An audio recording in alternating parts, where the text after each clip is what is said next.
jos, pe un mal frumos. Negru văd trece, cu tovarăși 10, 9 meșteri mari, calfe și zidari, și Manole 10, care-i întrece.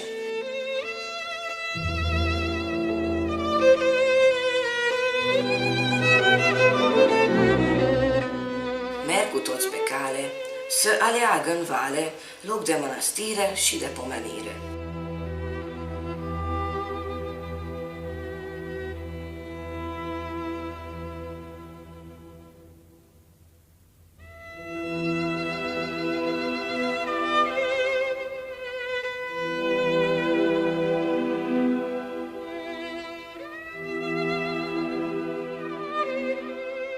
Cum mergeau, că în drum ajungeau pe un biet ciobănaș din fluier doinaș, și cum îl vedea, Domnul îi zicea: Mândre ciobănaș din fluier doinaș, pe Argeș în sus cu turma te-ai dus, pe Argeș în jos cu turma ai fost.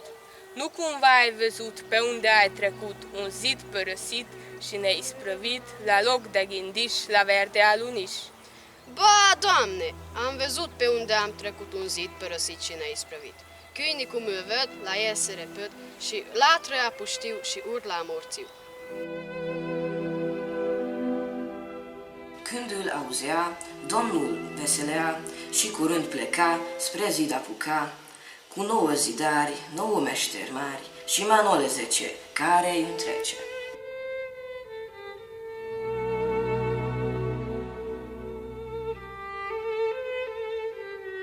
Iată zidul meu, aici aleg eu, loc de mănăstire și de pomenire. Deci voi, meșteri mari, calfe și zidari, curând vă siliți, lucrul de-l porniți, ca să-mi ridicați, aici să-mi durați. Mănastirea înaltă cum n-a mai fost altă, că voi da averi, voi face boieri, iar de nu apoi voi zidi pe voi zidi de vii chiar în temelii.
Meșterii grăbeau, sferile întindeau, locul măsrau, șanțuri la săpau și mereu lucrau, zidul ridicau.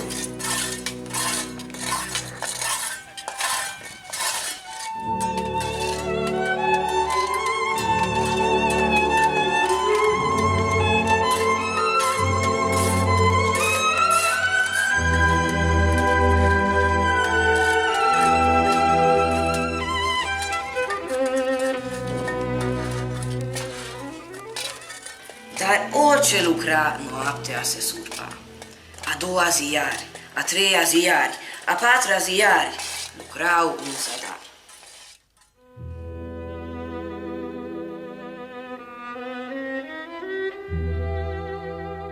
Domnul se mira și apoi îi mustra și apoi se crunta și amenința să îi puie de vii, chiar în temelii.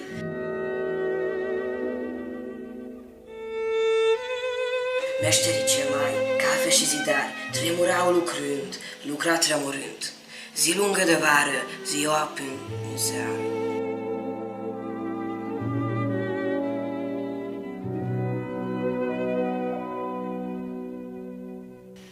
Iar Manole sta, nici că mai lucra.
Meșteri!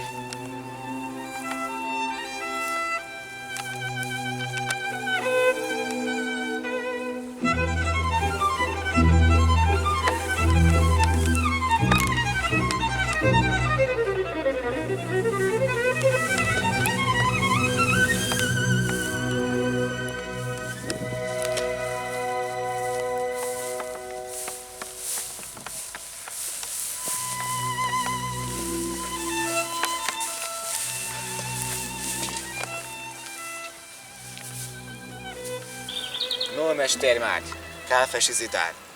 Știți ce am visat de când m-am culcat? Ce? O șoaptă de sus, a Evea mi-a spus, că orice am lucrat, noapte s-a surpa. Până om hotărâ, în zid de a zidi, ceantă-i soțioară, ceantă-i sorioară, care s-a ivi, mâini în zor de zi, aducând bucate la soțor la frate. Deci, dacă vroiți, ca să isprăviți, Sfântul Mănăstire, pentru pomenire, noi ne apucăm, cu toți să jurăm și să ne legăm, taina să o păstrăm. Și orice soțioară, orice sorioară, mâini în zor de zi, întâi s-a ivi, pe ea s-o jertfim, în zid s-o zidim.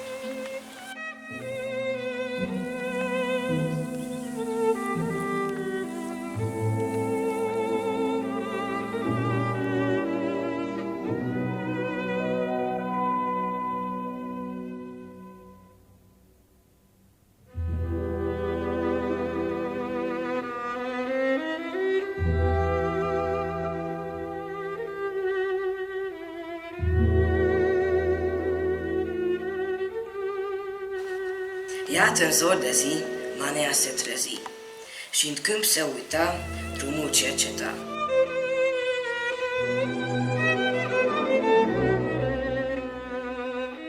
Când vai, ce zărea, cine că vinea? Soțioara lui, floarea câmpului. Ea se apropia și îi aducea prânz de mâncătură, vin de băutură. Cât el o zărea, inima-i sărea.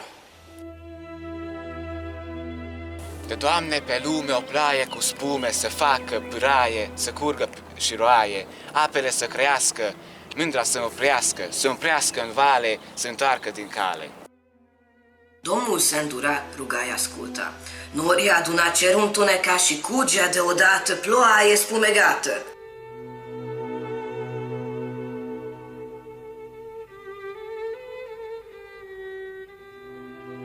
Dar oricât cădea, mândra nu oprea. Ea tot venea și se apropia, Manea vedea, inima-i plângea și iar se închina și iar se ruga. Suflă, Doamne, în vânt, suflă pe pământ, brazii să despaie, patinii să îndoaie, minții să răstoarne, mândra să-mi întoarnă în cale, să ducă de vale. Domnul se îndura, ruga-i asculta și sufla un vânt pe pământ, munții răsturna, dar pe Ana nici conturnă.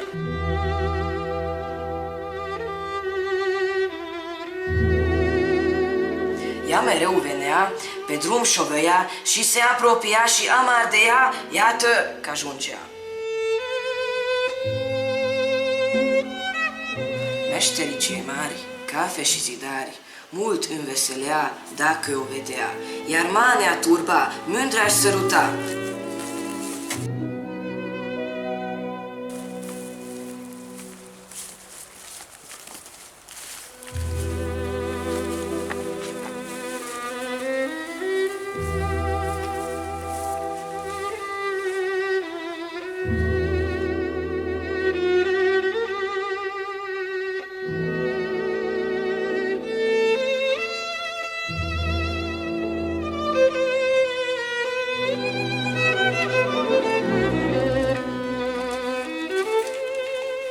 Pe zid o punea și glumind zicea: Stai, mândruța mea, nu te spăria, că vrem să glumim și să te zidim.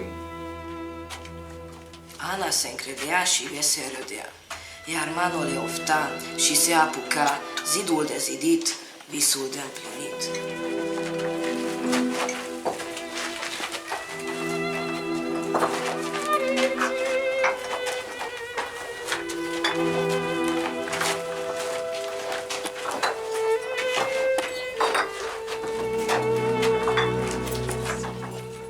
Zidul se suia și o cuprindea până la gleznișoare, până la pulpișoare, iar ea, vai de ea, nici că mai rădea, ci mereu zicea: Manoli, Manoli, meștere Manoli, ajungă-ți de șagă, că nu-i bună dragă. Manoli, Manoli, meștere Manoli, zidul râm mă strânge, trupușorul înfrânge.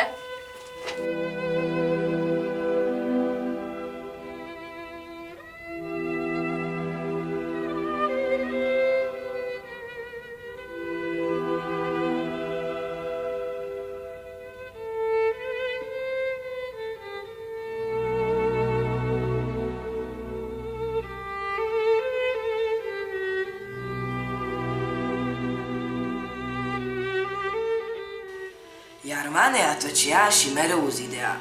Zidul se suia și o cuprindea până la gleznișoare, până la pulpișoare, până la costișoare, până la țățișoare. Dar ea, vai de ea, tot mereu plângea și mereu zicea: Manoli, Manoli, meștere Manoli, zidul râm mă strânge, țățișoara-mi plânge, copilașul înfrânge. Manole turba și mereu lucra. Zidul se suia și o cumprindea până la costișoare, până la țățișoare, până la buzișoare, până la ochișoare, încât, vai de ea, nu se mai vedea, ci se auzea din zid că zicea: Manoli, Manoli, meștere Manoli, zidul râm mă strânge, viața mi se stinge.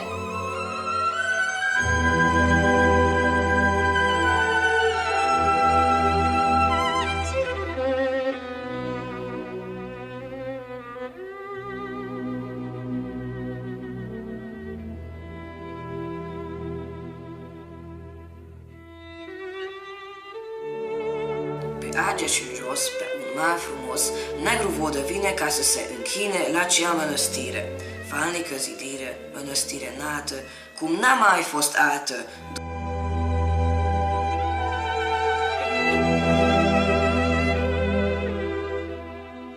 Domnul o privea și se înveselea și astfel grăia.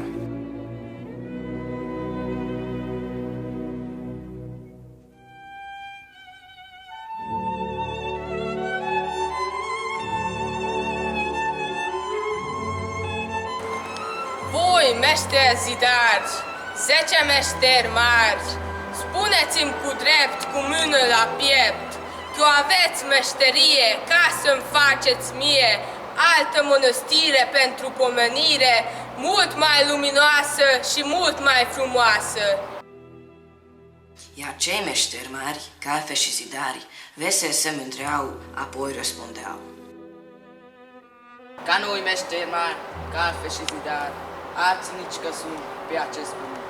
Află că noi știm, oricum să zidim, altă mănăstire pentru pomenire. Mult mai frumoasă și mult mai frumoasă. Domnul îi asculta și pe gândul sta.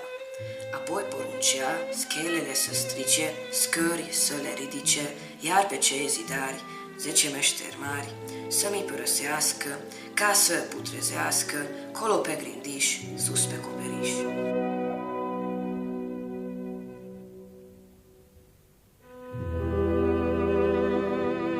Meșterii gândeau și ei își făceau arii zburătoare, de șindriri ușoare, apoi le atindeau și în văzduh săreau, dar pe loc cădeau și unde picau, trupul și despicau.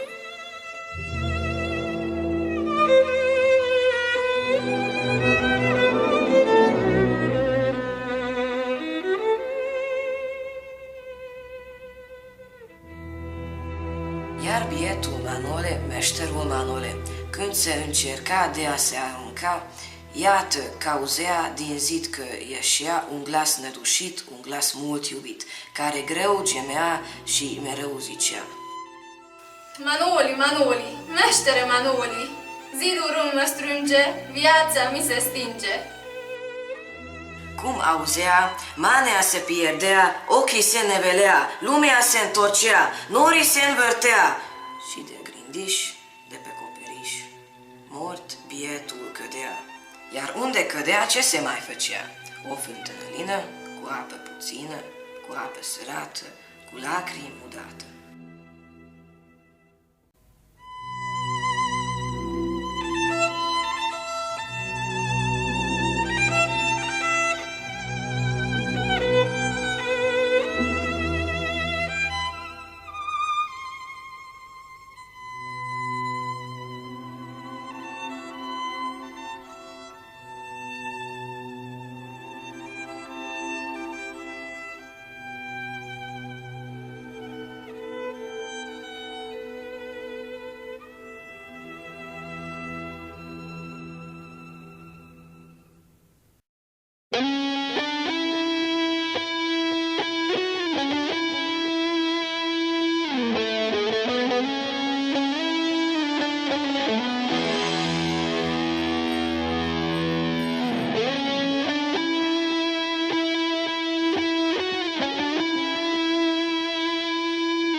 Járjanak. Jó, juhok, kicsit mozduljatok meg. Pe argeș în jos, Most mondom, Árgyes, nem Árgyes. Előről. pe argeș în sus, cu turma te-ai dus. Pe argeș în jos, Megint kezdődik. Árgyes, na Levente. Vagy Dániel. mândre ciobănaș, din fluier doinaș. Pe argeș, Argeș! eu, pe argeș în sus, cu turma te-ai dus. Pe argeș în jos, cu turma ai fost. Nu cumva ai văzut... De húzd el a szádat, na. Hogy? Röhögjetek. Fejezzétek be, no. Még áldja meg titeket, nagyon röhögjetek. Na, még egyszer.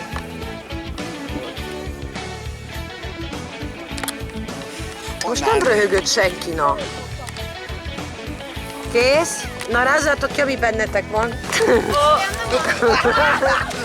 Rajtad akkor a bogár van, pont rajtad, Zsóti! És én pont a hangyamon Szöcske! Na, mindenki felébred. Nem mászik valami. Nekem meg is csípett valami. Na, hagyd békét, Attila, mert nem lesz semmi bajod. Ülj le oda. Úgy képzeld el, Anna, hogy vihar van, tehát nem tudsz olyan nagyon lazán jönni, mint a strandon. Tehát nagyszerű, pont jó.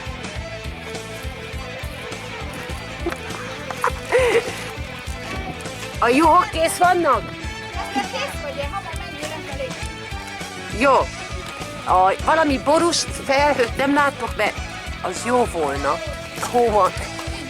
Hát itt minden világos, az Isten áldja meg. Timi!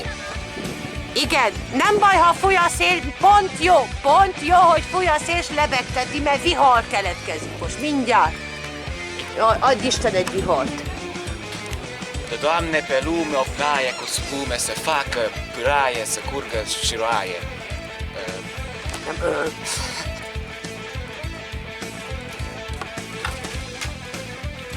Vissza.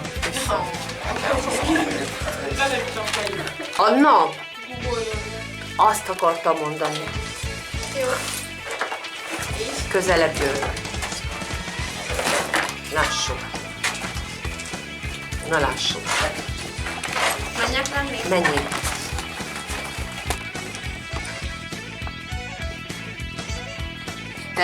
Lenni tudsz-e? Egész le, amíg már csak a fejed. És egy pár téglát még tudunk a fejéhez rakni. Jó? Na így. Lennébb, Anna, egyre lennébb. Ez az. Manoli, Manoli, meștere Manoli! Zidul răm mă strânge, trupușorul frânge. De nem és Timi, semmi szenvedés nincs angol, olyan, mint mondanál egy tavaszi versenyt. Képzeld, hogy szorítanak a követ.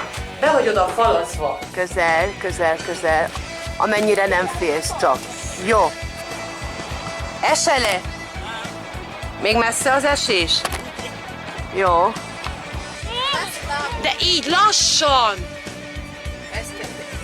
Nem röhögtök, na, George, nem jössz kifele. Jó, így.